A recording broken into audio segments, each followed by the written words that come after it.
ప్రభువుకి స్తోత్రం చెల్లిస్తా ఉన్నాం. బోధకులు గాయకులు కలిసి మీకు నిద్ర లేకుండా చేశారు. మరి దేవుని దాసులు చక్కని వర్తమానం అపోస్తల కార్యముల గ్రంథంలో విన్నాం. దానికి తోడు గాయకులు తోడయ్యారు, మీ నిద్ర అంతా చెడగొట్టారు. నేను మాత్రం మీకు న్యాయం చేస్తాను. ఎంతసేపు నిద్రపోవాలన్నా మీరు నిద్ర ఇవ్వండి, మీటింగ్ అయ్యాక చెప్తాం. మంచిది పిల్లరా, దేవుడు రానున్న దినాల్లో తన దాసుల్ని సంఘాల క్షేమం కోసం ఉపయోగించాలని మనం ప్రార్థన చేద్దాం. దేవుని వాక్యం చదువుకుందాం. దినవృత్తాంతముల మొదటి గ్రంథం 27వ అధ్యాయము మొదటి నుండి కొన్ని వచనాలు చదువుతున్నాను. దినవృత్తాంతముల మొదటి గ్రంథం 27వ అధ్యాయం మొదటి నుండి కొన్ని వచనాలు చదువుతున్నా. జనసంఖ్యను బట్టి ఇశ్రాయేలు పితరుల ఇంటి పెద్దలు, సహస్రాధిపతులు, శతాధిపతులు అనువారి లెక్కను గూర్చున్నది. అనగా ఏర్పాటైన వంతుల విషయంలో ఏటేటా నెలవంతున రాజునకు సేవ చేసిన వారిని గూర్చున్నది. వీరి సంఖ్య 24,000. పిల్లరా, మనము 5వ వచనం చదువుకుందాం. 5వ వచనం నుండి 3వ నెల యెహోయాదా కుమారుడును సభాముఖ్యుడునకు బెనయ అధిపతిగా ఉండెను. అతని భాగంలో చేరిన వారు 24,000 మంది. ఈ బెనయ ఆ 30 మంది పరాక్రమశాలులలో ఒకడై ఆ 30 మందికి అధిపతి అయి ఉండెను. అతని భాగమందు అతని కుమారుడైన అమిజాబాదు ఉండెను. పిల్లరా, చిన్న ప్రార్థన చేసుకుందాం. పరిశుద్ధుడైన పరమ తండ్రి, స్తోత్రములనైనా క్రీస్తు యేసులో దయచేసిన గొప్ప రక్షణకై మిమ్మల్ని స్తుతిస్తూ ఉన్నాం. ఇంతదనుక మీ దాసులు నిలవబెట్టుకొని సంఘాలకు క్షేమాభివృద్ధికరమైన బోధలను మీరు అందించినందుకు స్తోత్రములు. మంచి గాయకులనిచ్చి మధురముగా మీ నామమును పాడే నాయన మరి దాసులను మీరు ఇచ్చినందుకు స్తోత్రములు చెల్లిస్తున్నాము.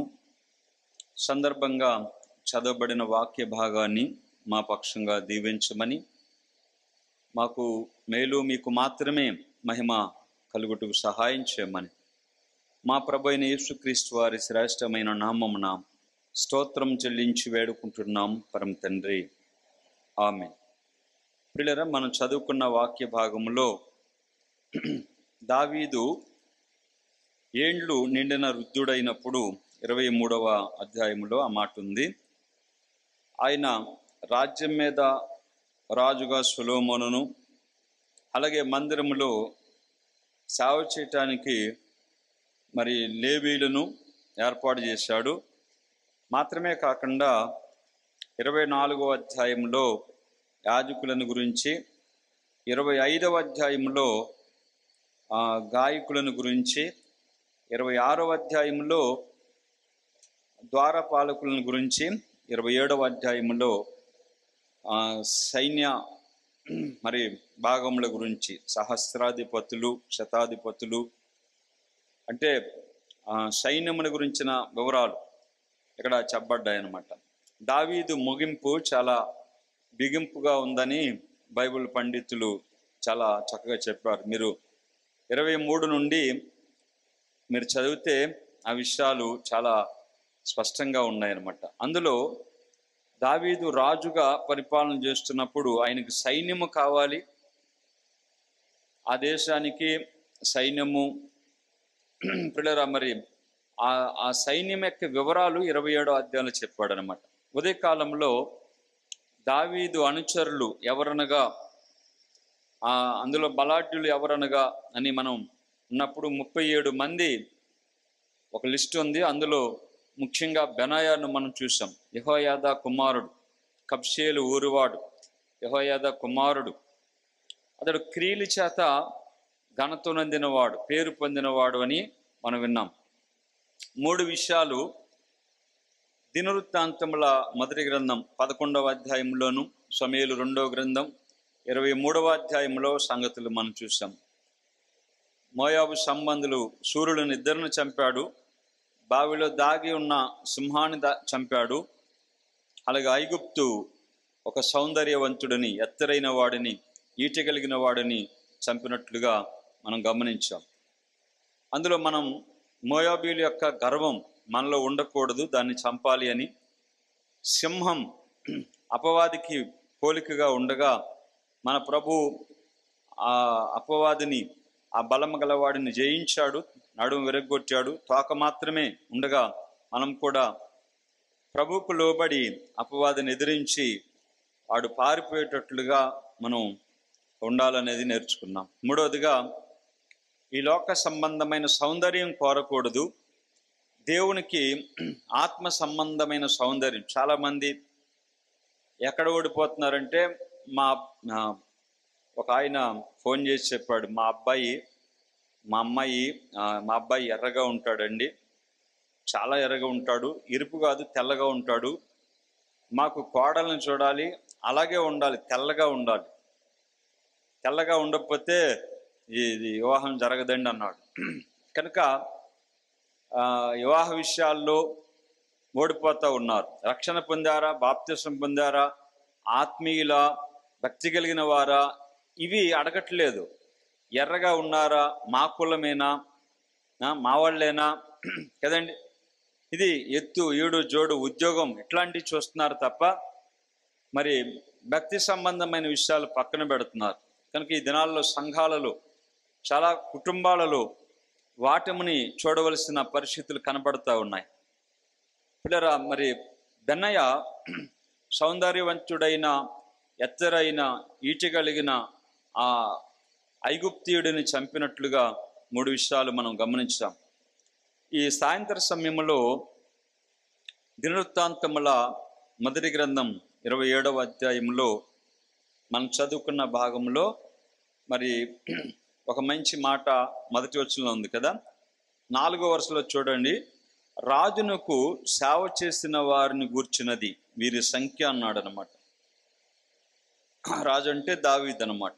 దావీదునకు సేవ చేసిన వారిని గూర్చినది వీరి సంఖ్య 24,000 అన్నాడు అనమాట. మొదటి నెలలో 2వ వచనంలో ఎవరు సేవ చేశాడో చెప్పారు. అలాగే 2వ నెలలో 4వ వచనంలో ఆ సేవ వివరాలు ఉన్నాయి. తర్వాత 3వ నెలలో 5వ వచనంలో ఆ సేవ వివరాలు ఉన్నాయన్నమాట. మీరు అలాగ 15వ వచనం వరకు చదివితే సంవత్సరానికి 12 నెలలు, ఆ 12 నెలల్లో సేవ చేసినటువంటి సేవకుల సంఖ్య, రాజునకు సేవ చేసిన ఆ సేవకుల సంఖ్య కనపడుతూ ఉందన్నమాట. అందులో 3వ నెలలో మరి బెనయ యొక్క సేవ, రాజు సేవ సంఖ్యలో బెనయ ఉన్నాడు, సేవలో బెనయ ఉన్నాడు. దావీదు రాజుకు సేవ చేస్తూ ఉన్నాడు. పిల్లరా, దావీదు భక్తిపరుడు, యథార్థవంతుడు, మరి ఆయనకు సేవ చేస్తూ ఉన్నాడు. కనుక సైన్యముగా సేవ, కావలిగా సేవ, దావీదునకు సేవ చేసేవారి సంఖ్యలో బెనయ కనబడుతూ ఉన్నాడు. నాకు బాగా ఇష్టమైన మాట ఏంటంటే 27వ అధ్యాయం మొదటి వచనం 4వ వరుసలో రాజునకు సేవ చేసిన వారిని గూర్చినది వీరి సంఖ్య అన్నాడు అనమాట. అంటే సేవ చేసిన వారి సంఖ్యలో ఉన్న బెనయ, సేవకుడైన బెనయ కదండి. అక్కడ మనక పాఠం ఏంటంటే దేవుని సేవ చేసేవారి సంఖ్య ఉంది కదండి. సంఘములలో దేవుని సేవ చేసేవారి సంఖ్య ఉంది, పెద్దల సంఖ్య ఉంది, పరిచారకుల సంఖ్య ఉంది, శిష్యుల సంఖ్య ఉంది కదండి. ప్రార్థన చేసేవారి సంఖ్య ఉంది, ఆరాధన చేసేవారి సంఖ్య ఉంది, పరిచయం చేసేవారి సంఖ్య ఉంది. పిల్లరా, సహవాసానికి వచ్చేవారి సంఖ్య ఉంది, కూడికలకు వచ్చేవారి సంఖ్య ఉంది, అలాగే మానుకునేవారి సంఖ్య కూడా ఉంది. సేవ చేసేవారి సంఖ్య, సేవ చేయని వారి సంఖ్య. ఒక మాట మనం పరిశీలన చేద్దాం. మనము ఏ సంఖ్యలో ఉన్నాం? సేవ చేసేవారి సంఖ్యలో ఉన్నామా, సేవ చేయని వారి సంఖ్యలో ఉన్నామా? ఇంకో మాట కూడా చెప్పుకోవచ్చేమో, ఇక్కడ మనం చదువుకున్న భాగంలో దావీదునకు సేవ చేసేవారి సంఖ్య అన్నమాట.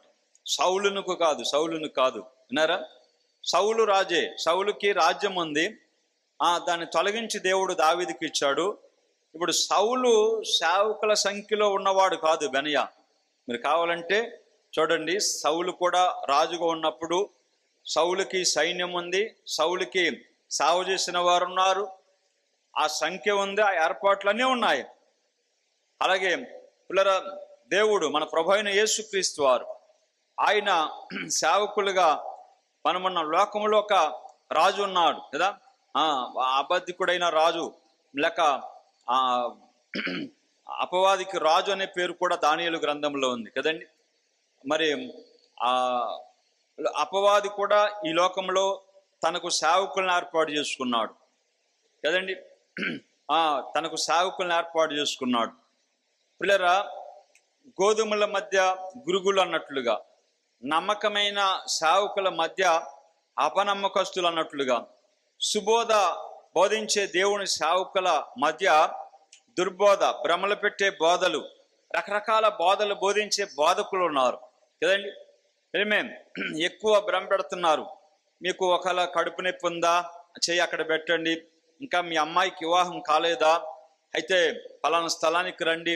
ఇంకా మీకు ఉద్యోగం రాలేదా, ఈ ప్రోగ్రాంకి ఒకసారి స్పాన్సర్ చేయండి.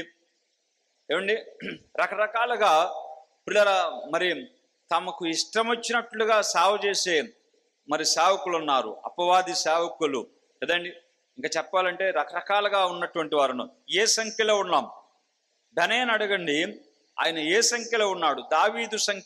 దావీదుకు సేవ చేసే సంఖ్యలో ఉన్నాడా, లేదా ఒకవేళ సౌలుకు సేవ చేసే సంఖ్యలో ఉన్నాడు? ఏ సంఖ్యలో ఉన్నాడో ఇది మనకు పాఠమే కదా. ఈ సాయంత్రం సమయంలో పిల్లరా మనకు పాఠమే.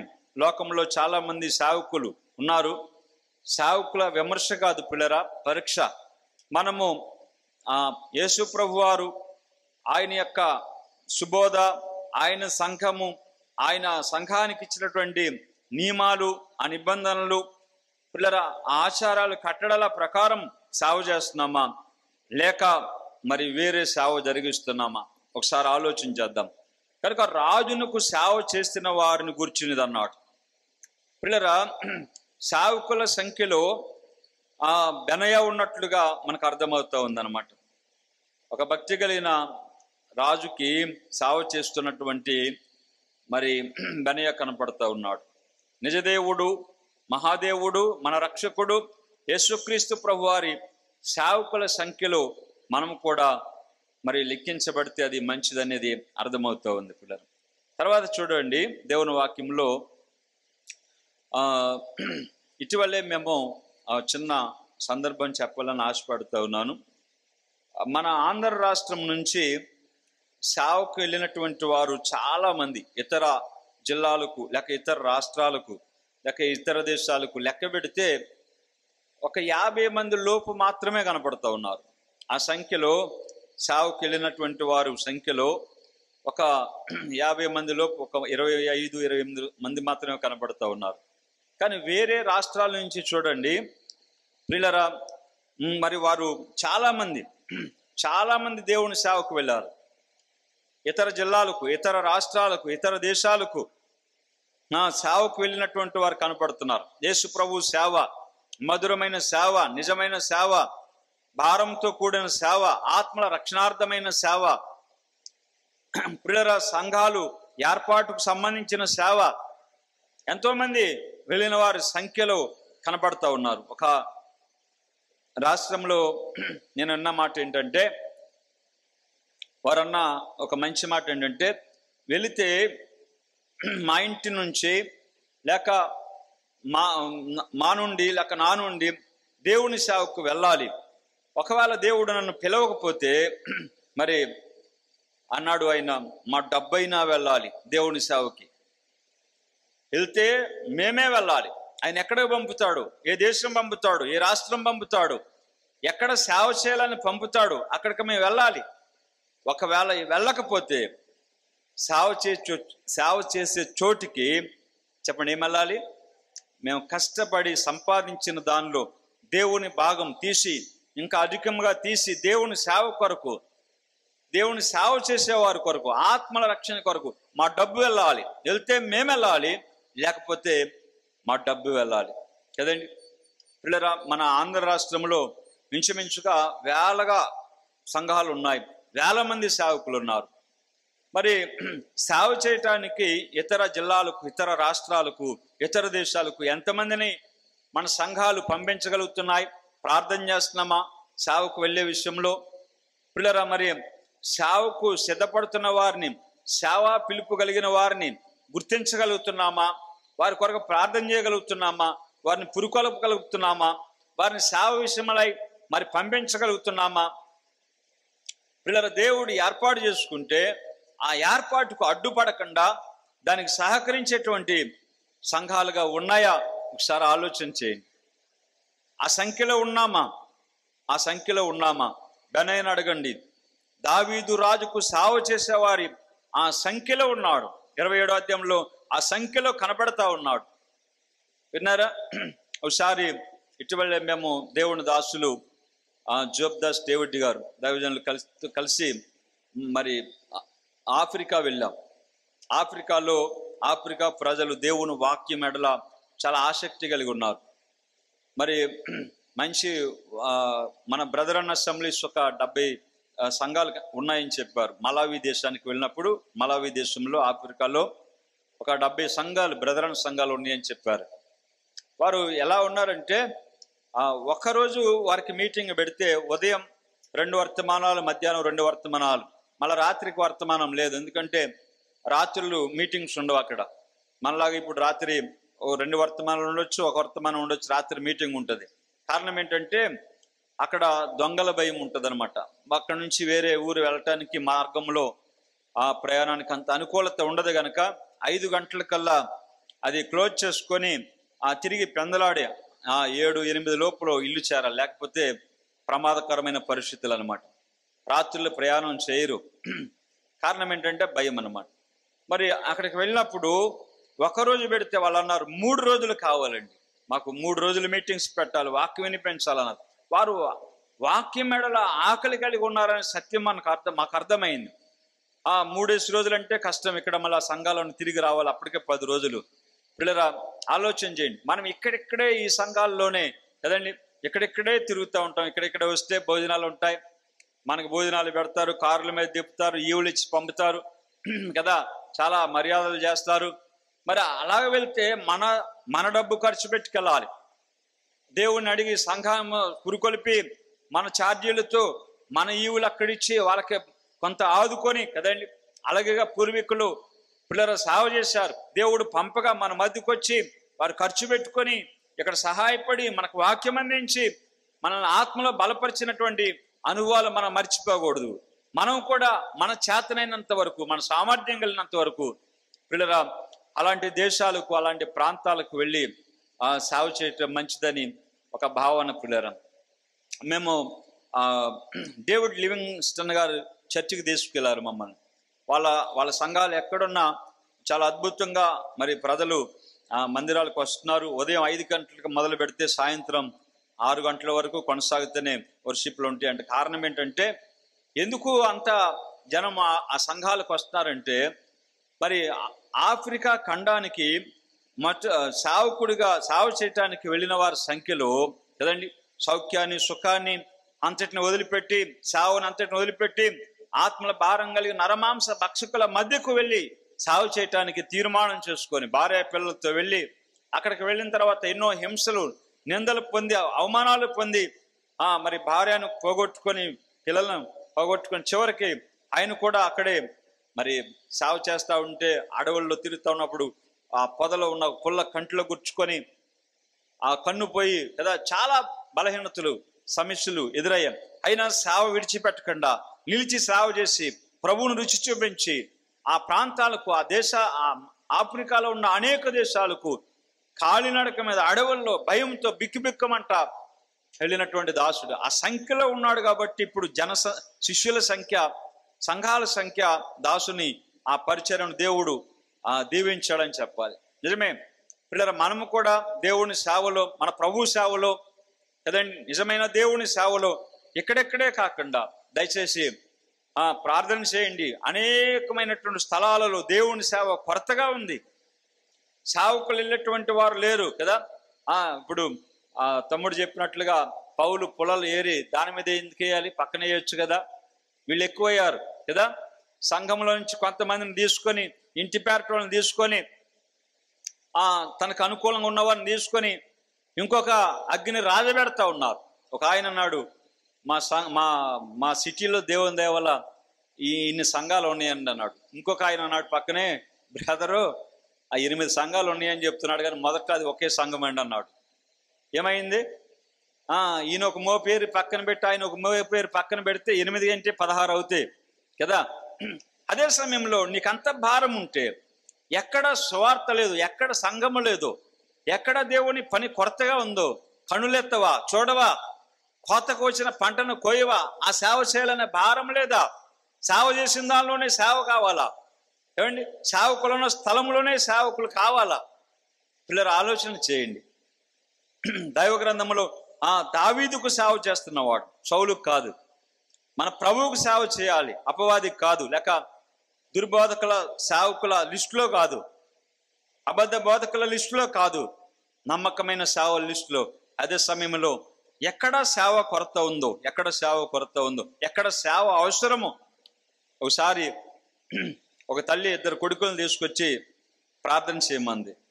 ఏమ్మా అంటే, ఆ దైవజనుడి దగ్గరికి వచ్చి అంటే, వీడు 2 నా కొడుకులేనండి, వీళ్ళు పెరగాలి, బాగా ఎదగాలి, బాగా చదవాలి, ప్రయోజకులు అవ్వాలి. అదే సమయంలో వారు ఏమైతే కలిగి ఉన్నారో దాని అంతటిని విడిచిపెట్టి దేవుని సేవ చేయాలి. ఇద్దరు చేయాలి. ఇద్దరు చేయాలా? ఇద్దరు చేయాలి. ఇద్దరే కదమ్మా నీకు ఉన్నదంటే ఇద్దరు చేయాలి. ఇంకా ఇస్తే ఇంకా దేవుడు ఇంకా పిల్లలు ఇస్తే అందరూ చేయాలి.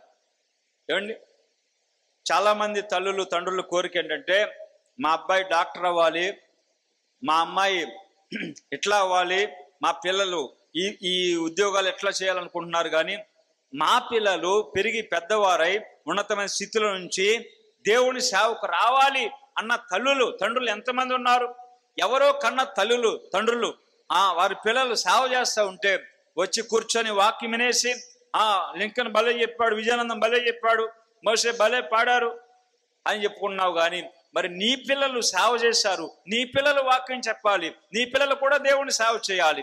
ఆ రాజునికి సేవ చేసిన వారి సంఖ్యలో నీ పిల్లలు కూడా ఉండాలి. వారు బాల్యంగా ఉన్నప్పుడే ఆ సేవ వివరాలు నేర్పాలి. వారు పెరిగి పెద్దవారు అవుతున్నప్పుడు దేవుడి సేవ ఎంత గొప్పదో దేవుడు పిలవగా ఆ పిలుపుకు లోబడి విధేయులై దేవుని సేవకు వస్తే, సేవ చేసిన వారి సంఖ్యలో కదండి నీ పిల్లలు కూడా ఉంటారు, నీ పిల్లలు కూడా ఉంటారు. యెహోయాదా కుమారుడైన బెనయా కదండి ఎక్కడున్నాడు? సేవ చేసిన వారి సంఖ్యలో ఉన్నాడు. ఒక ఆయన, సంఘ పెద్దలు వీళ్ళంతా కూర్చొని ఉన్నారు, సంఘం అంతా ఉంది. ఏ ఊరు ఎక్కడని అడగండి, మళ్ళీ మీరు ఆయనకి ఫోన్ చేస్తే ఆయన నాకు ఫోన్ చేస్తాడు. ఒక 7 డబ్బా తీసుకొచ్చి అందరు ఎదుట నిలబడ్డాడు. ఇదిగో ఇదేంటో తెలుసా అన్నాడు. ఏంటంటే 7 డబ్బా, అర్థమవుతుంది కదా నా కనుక అది పాయిజం, ఆ డబ్బా అర్థమవుతుంది. మీరు నన్ను సేవకుని చేయకపోతే ఈ డబ్బాలో మందంతా తాగుతా, ఇక్కడే చచ్చిపోతే మిమ్మల్ని అందరూ మూసేస్తారు. ఇప్పుడు సేవకుని చేస్తారా, తాగమంటారు అన్నాడు. ఒరే బాబు, నువ్వు మట్టికి తాక్కో, ఇప్పుడే సేవకుని చేసేస్తామన్నారు. బెదిరించి సేవకు రాకండి దయచేసి. బెదిరించి సేవకు కాదండి. ఇక్కడ నువ్వు సంఘ పెద్దలని, సంఘాన్ని బెదిరిస్తే రేపు క్రీస్తు నాయపేట మీద నువ్వు బెదిరిపావు. ఏమండి, రేపు క్రీస్తు నాయపేట మీదట నువ్వు దడదడలాడిపోతావు, గుండె జబ్బు వస్తుంది, హార్ట్ అటాక్ వస్తుంది. వైద్యులు ఉండరు అక్కడ, వైద్యం ఉండదు, నర్సులు ఉండరు, స్థలాన్ని ఎక్కించే ఉండరు, బెడ్ ఖాళీ ఉండదు అక్కడ. జాగ్రత్త, దేవునితో కాదు పిల్లరా. ఎవరితో అయినా చెలగాటమాడు, కానీ ఎవరితో ఆడకూడదు? దేవునితో. దేవుని కృప ద్వారా రక్షించబడ్డావు, దేవుని ఆత్మ నీకు ఇచ్చాడు, దేవుని వాక్యం నీకు ఇస్తున్నాడు, సంఘం ఇచ్చాడు, సహవాసం ఇచ్చాడు. ఆరాధన చేద్దాం, ప్రార్థన చేద్దాం, పరిచయం చేద్దాం. ప్రభువు నమ్మకంగా సేవిస్తూ ఉండగా ఒకవేళ పిలిపిస్తే ఆ పిలుపుకి లోబడి అవిధేయుడు కాకుండా సేవకురా. పిల్లరా, పెద్దలు గమనించాలి, గుర్తించాలి. వారు బాధపడలేక ఒక ఆయన అన్నాడు, వాడు బాధపడలేక సేవకుడిని చేసేసామండి అని. అంటే బాధపడలేక సేవకుడిని చేస్తున్నావా?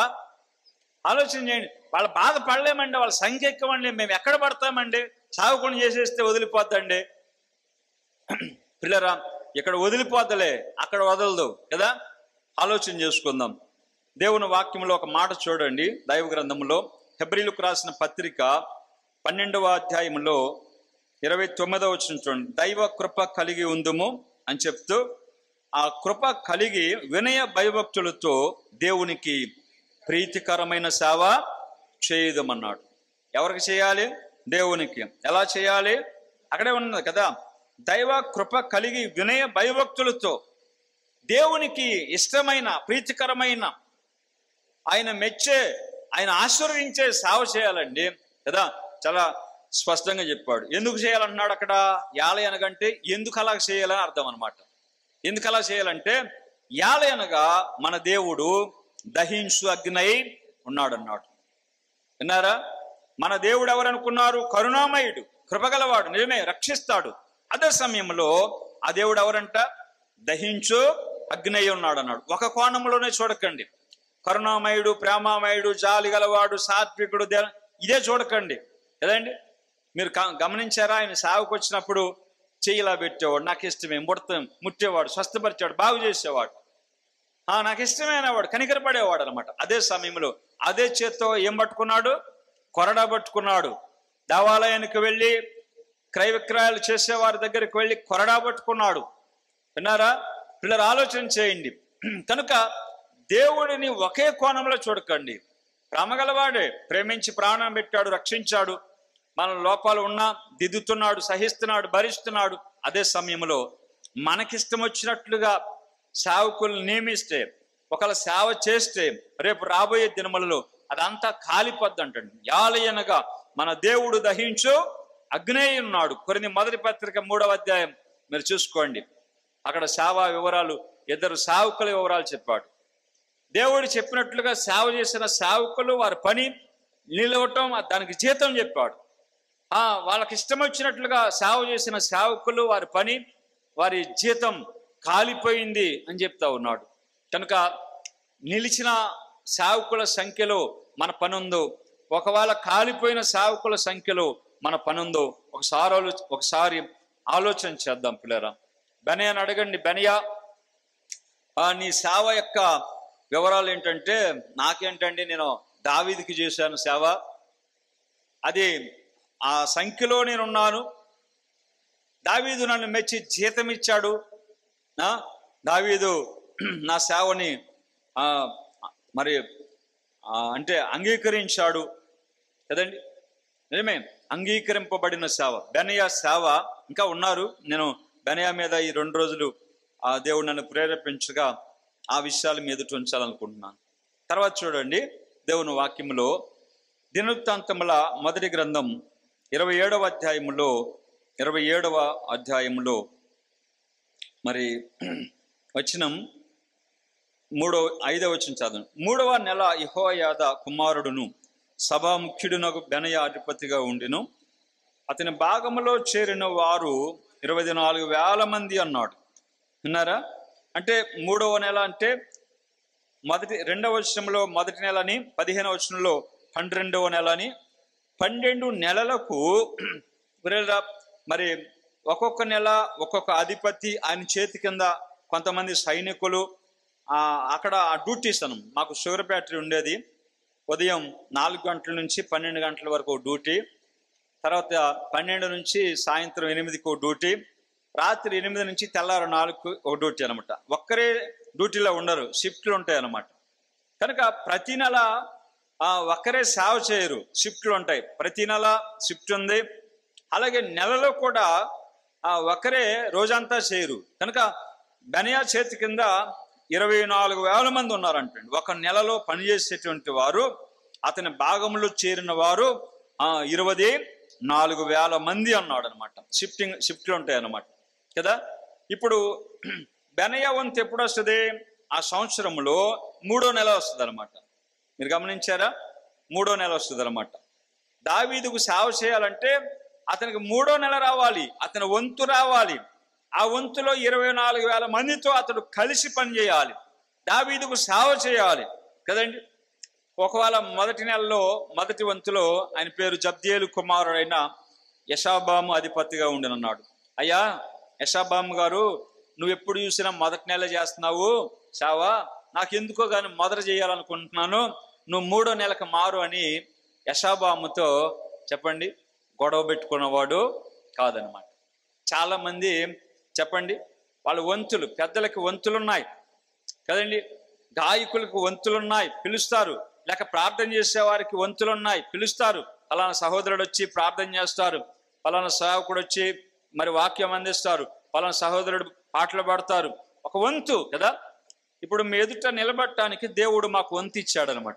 పాల్గాంధానికి, లింకన్కి, అలాగే రేపు మరలా దేవుని దాసులు ఇప్పుడు ప్రార్థన చేస్తున్న ప్రియులు సన్నిబాబు గారు ఇంకా వస్తారు, గాయకులు ఉన్నారు. ఇప్పుడు మాకు వంతు వచ్చింది అనమాట. ఇక్కడ కూడా చక్కగా పాడగలిగిన వారు, వాక్యం అందించగలిగిన వారు, దైవజనులు చక్కగా కార్యక్రమాలు నడిపించగలిగిన వారు ఉన్నారు. కానీ వంతు మాకు ఇచ్చాడు దేవుడు కనుక ఈ వంతులో నిలిచి పనిచేయటం అన్నమాట. పిల్లరా ఒక ఆయన అన్నాడు, మమ్మల్ని ఎందుకు పిలుస్తారులేండి అలగటం అనమాట. మమ్మల్ని ఎందుకు పిలుస్తారంటే అంటే అలాగలిగితే ఏదో రకంగా పిలుస్తారు. అది ఏమంటే దేవుడు పిలవాలండి, దేవుడు సేవ ఇవ్వాలండి, దేవుడు వాళ్ళని ప్రేరేపించాలి. పలానా సేవకుని, పలానా గాయకుడిని, పలానా వారిని పిలవమని.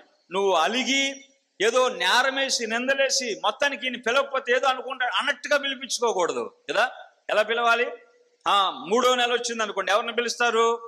బెనయ్య కదా, నీ వంతు వచ్చింది, నీ డ్యూటీ వచ్చింది, నీ సేవ వచ్చింది, నీ చేతి కింద ఉన్న 24,000 మందిని సమకూర్చుకుని వాళ్ళని సిద్ధపరచు, తయారు చేయి, నెలంతట్లో ఆ రాజుకు సేవ చేయాలి కదండి. వంతులు చప్పున సేవ చేసేవాడే కానీ వంతును అతిక్రమించి సేవ చేసేవాడు కాదు. మీరు కావాలంటే తర్వాత చదువుకోండి. ఆయన వంతు 3వ నెలలోనే, రాజునకు సేవ చేసిన ఆయన వంతు 3వ నెలలోనే, ఆ వంతులోనే నిలిచి పనిచేశాడు. ముందున్న వారి మీద కానీ వెనుకున్న వారి మీద కానీ వంతులేసుకొని నేను ముందెళ్తా, లేదా నేను ఆఖరణ ఉంటా, నేను ముందెళ్తా, నేను మధ్యలో ఉంటా, లేక నా ఇష్టం వచ్చినప్పుడు చేస్తా అని వాదాలతో భేదాలతో ఆ సేవలో కలహాలతో ఉన్నవాడు కాదు. పిల్లరా ఎంత తన స్థానం గుర్తించాడు, తన వంతు గుర్తించాడు, పిల్లరా సేవను గుర్తించాడు, ఆ రాజును గుర్తించాడు. ఎంత అమూల్యమైన సేవ పిల్లరా, దేవుని సేవ. ఏమండి, ఒక గంట సేపు వాక్యం చెప్పేది సేవే, వచ్చి ఒక 2-3 నిమిషాలు ప్రార్థన చేసేది కూడా సేవే కదా. దేవుడు మనకి ఏది ఇచ్చినా అదేనండి. దేవుని సన్నిధిలో మనకు బాగా అర్థం కావటానికి ఒక మాట చెప్తాను. 84వ కీర్తన అనుకుంటా చూడండి, దేవుని వాక్యములో 84వ కీర్తనలో పిల్లరా భక్తుని యొక్క అభిలాష లేక ఆయన కోరిక ఏమిటంటే 10వ వచనంలో ఆఖరి మాట చదవండి. నా దేవుని మందిర ద్వారమునొద్ద ఉండుట నాకు ఇష్టం అన్నాడు. మందిరం అది దేవునిది, మందిరంలో సేవ ఉంది, మందిరంలో సేవకులు కావాలి. ఒక ఆయన ప్రధాన యాజకుడు, అబ్బో మంచి గౌన్ వేస్తాడు కదండి, టోపీ ఉంటుంది, పాగా ఉంటుంది, ఆ నడికట్టు ఉంటుంది, ఇంకేవో ఉంటాయి.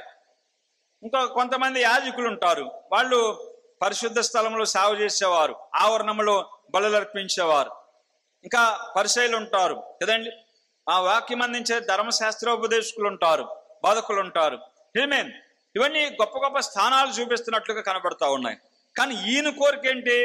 నేను గౌన్ వేసుకోవాలయ్యా, నేను ఆ దీపం వెలిగించాలయ్యా, నేను ఆ బలి అర్పించాలయ్యా, నేను అక్కడ ఉండాలి ఇక్కడ ఉండాలి అంటలేదు. ఎక్కడ ఉండాలనుకుంటున్నాడు? నా దేవుని మందిర ద్వారమునొద్ద.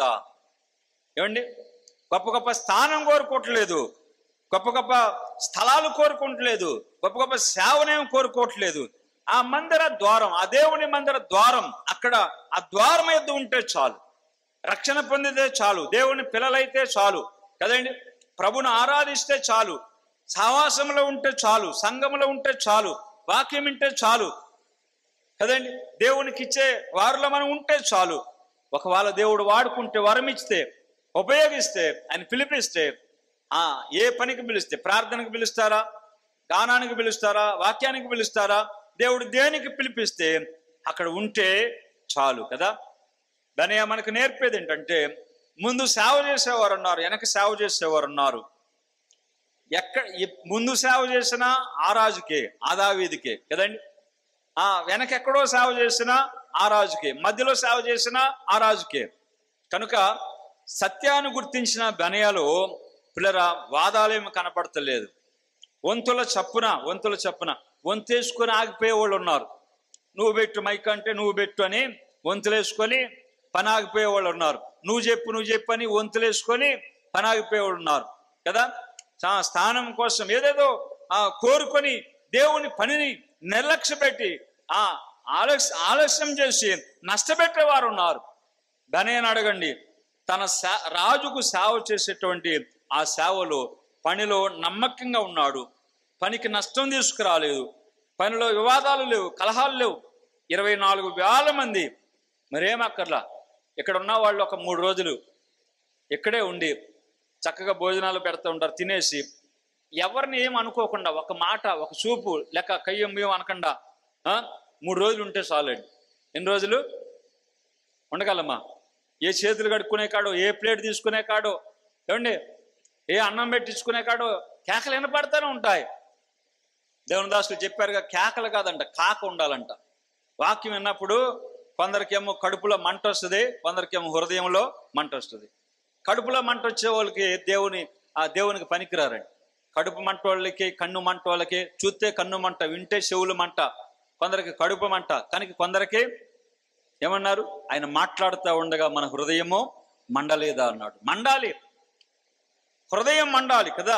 దేవుని వాక్యం చెప్పేది ఏంటంటే పిల్లరా చూడండి, ఏ కేకలు లేకుండా రాజు సేవని ఎంత చక్కగా సమాధానంగా నెమ్మదిగా చేస్తూ ఉన్నారో చూడండి.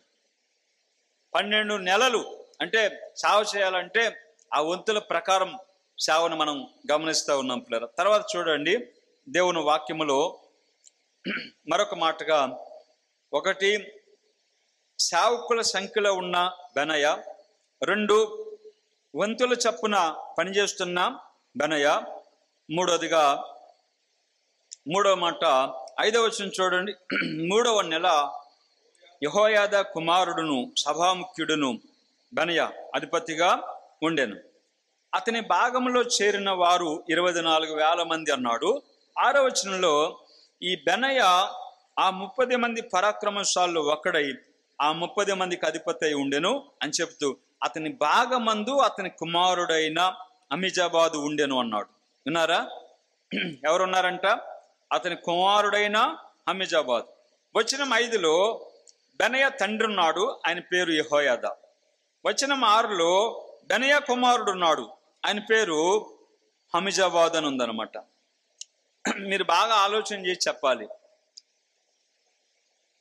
యెహోయాదా ఎవరికి సేవ చేశాడు అంటే, దినవృత్తాంతముల 1వ గ్రంథం మీరు 12వ అధ్యాయంలో చూడండి, దావీదుకు సేవ చేశాడు.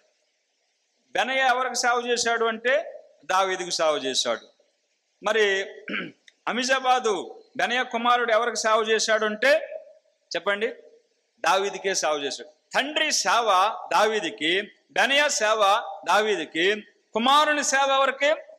దావీదుకి. అంటే తరతరాలుగా దావీదునే సేవిస్తున్నారు.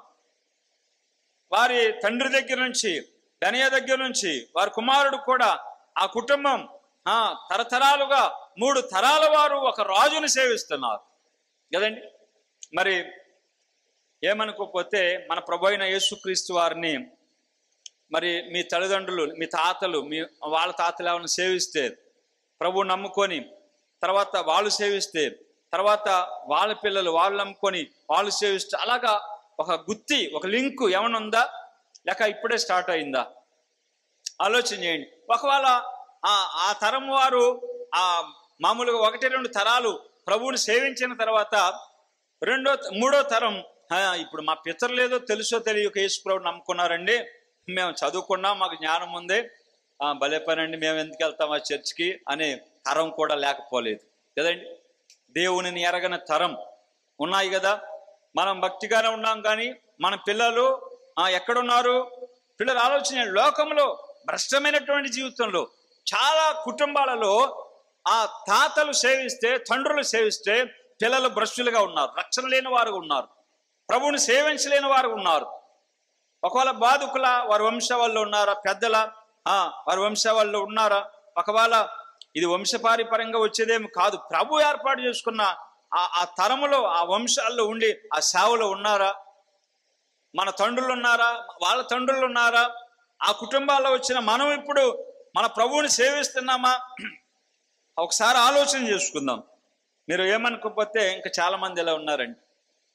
తండ్రులేమో, తాతలేమో బ్రదర్ సంఘాల్లో ఉంటే, కుమారులేమో వేరే సంఘాల్లో ఉంటే, మనవాళ్ళేమో హైదరాబాద్ వెళ్ళి చెప్పండి చెప్పండి ఏ సంఘాలు అయ్యి ఒక్క నెల స్పాన్సర్ చేస్తే మీ బ్రతుకు మారిపోద్ది అంటాడు. వీళ్ళు అప్పో సప్పో చేసి మొత్తానికి ఉద్యోగం వచ్చిన తర్వాత, ఉద్యోగం వచ్చింది కదా, ఒక 10,000 ఇస్తే ఏం పోయే, కనుక 10,000 అటు కొట్టను, ట్రాన్స్ఫర్ చేయను. ఏం మారింది? చెక్కు మారింది. నీ చెక్కు అందులోకి మారింది తప్ప అదేం మారలే కదండి. ఈ తాత దగ్గర ఉన్న సేవకులు ఈ పల్లెటూరులో, ఈ తాత ప్రభు నమ్ముకుంటే, నమ్ముకున్న తాత దగ్గరికి వెళ్ళి దర్శించి వాళ్ళని వాక్యం చెప్పి బలపరిచిన సేవకులు, సంఘాలు ప్రార్థన చేస్తే వాళ్ళ పిల్లలు రక్షించబడి కొద్ది గొప్ప పని చేసుకుంటా వారి పిల్లల్ని ఘనంగా చదివిస్తే, ఈ కుటుంబాలను విడవక సేవ చేసి ప్రార్థన చేసి సహాయపడిన ఈ సేవకుని మర్చిపోయి ఒక్కదానికి స్పాన్సర్ చేస్తే అన్నదానికి 10,000 కొడుతున్నావు. ఏమండి, ఏం సేవించటం అండి ఇది? వీళ్ళు చెప్పరు. పైగా రే, మన తాత ఎక్కడ నమ్ముకున్నాడు, మన తాత ఏ సంఘంలో పెరిగాడు, నేను ఎక్కడ పెరిగాను, నువ్వెక్కడ పెరుగుతున్నావు, ఏం చెప్పరు. అమ్మో మా మనవడు హైదరాబాద్లో ఉన్నాడండి, చెన్నైలో ఉన్నాడండి, బెంగళూరులో ఉన్నాడండి, ఇటీవల అమెరికాలో ఉన్నారంటున్నారు. నువ్వు అమెరికాలో ఉన్నారా, మరి మందిరానికి వెళ్తున్నాడంటే, బ్రదరు ఇప్పుడే మొన్నే గృహం కొన్నారు, ఎంతంటే ఇన్ని కోట్లు అని చెప్పారు, 7 కోట్లు ఎంతో చెప్పారు. మరి ఇంతకీ ఆరాధనకి వెళ్తున్నారా, బ్రదరు సంఘానికి వెళ్తున్నారంటే, బ్రదర్ అని సంఘానికి కాదు అక్కడ వెళ్ళేది. ఎందుకంటే బ్రదర్ అని సంఘానికి వెళ్ళటానికి అది చాలా దూరం. ఉద్యోగం చేయటానికి ఎంత దూరం? అమెరికా ఏమన్నా ఇక్కడ మేదరమెట్ల పక్కన ఉందా? ఏమండి, లేదు కదా. ఉద్యోగం చేయటానికి అయితే అమెరికా వెళ్ళావు, సంఘానికి వెళ్ళటానికి మాత్రం కారు ఉంది, రోడ్లు బాగుంటాయి, వెళ్ళటానికి సమయం ఉంటుంది, కానీ అది దూరం అండి బ్రదరు కదా. వీళ్ళు ఎంతమంది సిగ్గుపడాలో. ఎక్కడున్నారు అడగండి, యెహోయాదాని అడగండి, ఎక్కడున్నాడు నీ కొడుకు అంటే, అదిగో దావీదుకు సేవ చేసేవారు సంఖ్యలో ఉన్నాడు. బెనాయాని అడగండి, ఎక్కడున్నాడు నీ కుమారుడు అంటే, అది ఎక్కడున్నాడు? దావీదుకు సేవ చేసేవారు సంఖ్యలో ఉన్నాడు. ఎక్కడున్నాడు నీ కుమారుడు? ప్రభువుని సేవిస్తున్నాడా? జీవం గల దేవుని సంఘంలో ఉన్నాడా? సుబోధ కలిగిన సంఘంలో ఉన్నాడా? ప్రార్థన సహవాసము, రొట్టె విరుచుట, పిల్లల అపోస్తుల బోధ కలిగిన సంఘంలో ఉన్నారా? ఆయన అన్నాడు, ఆ తాతగారు బ్రదరంలో ఉంటే, తండ్రేమో మరి పెంతెకొస్తేలో ఉంటే, మనవుడేమో చెప్పండి ఇంకోటి ముగ్గురు దానిలో ఉన్నారు. ఎందుకంటే ఇక్కడ కూటమైతే అక్కడ కూటమైతే ఇక్కడ బాగా సేవ ఎక్కువ ఉంటుందండి, పిలుపులు ఎక్కువ వస్తాయండి అన్నాడు ఒక ఆయన. ఏమండి పిల్లరా, ఆలోచన చేయండి. ముగింపుకు వచ్చేసాం. మరి ఒక చిన్న మాట మనం చదువుకుందాం. దినవృత్తాంతముల మొదటి గ్రంథం 12వ అధ్యాయంలో మరి యెహోయాదా కూడా దావీదుకు సేవ చేసిన వివరాలు ఉన్నాయి. చదువుతారా? దేవుని వాక్యములో 12వ అధ్యాయంలో 23వ వచనంలో, యెహోవా నోటి మాట ప్రకారము సౌలు యొక్క రాజ్యమును దావీదు తట్టు త్రిప్పవలనన్న ప్రయత్నముతో యుద్ధమునకై ఆయుధములను ధరించి అతని యొద్దకు హెబ్రోనుకు వచ్చిన అధిపతుల లెక్క ఎంతనగా అన్నాడు అనమాట. తర్వాత మీరు 26వ వచనం చూడండి. లేవీలలో అట్టివారు 4,600 మంది అంటూ అహరోను సంతతి వారికి యెహోయాదా అధిపతి అన్నాడు అన్నమాట. విన్నారా? అతనితో కూడా ఉన్నవారు 3,700 మంది అని చెప్తా ఉన్నాడు. యెహోయాదా వారికి అధిపతిగా ఉండెను. ఎక్కడికి వచ్చాడు? హెబ్రోనులో ఉన్న దావీదు వద్దకు వచ్చాడు కదండి. మరి ఎందుకు వచ్చాడంటే, దేవుని నోటి మాట ప్రకారం సౌలు యొక్క రాజ్యమును దావీదు తట్టు త్రిప్పవలనన్న ప్రయత్నముతో యుద్ధమునకై ఆయుధములు ధరించి దావీదు యొద్దకు వచ్చాడు. పిల్లరా, సేనతో వచ్చాడు. యెహోయాదా కొంతమంది సేనతో సైన్యముతో వచ్చాడు. దావీదు, మేము నీ వారం, నీకు సహాయం చేస్తాం. ఎందుకంటే ఈ సౌలు రాజ్యాన్ని నీ తట్టు తిప్పాలని దేవుడు చెప్పాడు కదా. పిల్లలు ఎవరు చెప్పారు? యెహోవా నోటి మాట ప్రకారం అన్నాడు తండ్రి. ఆమేన్.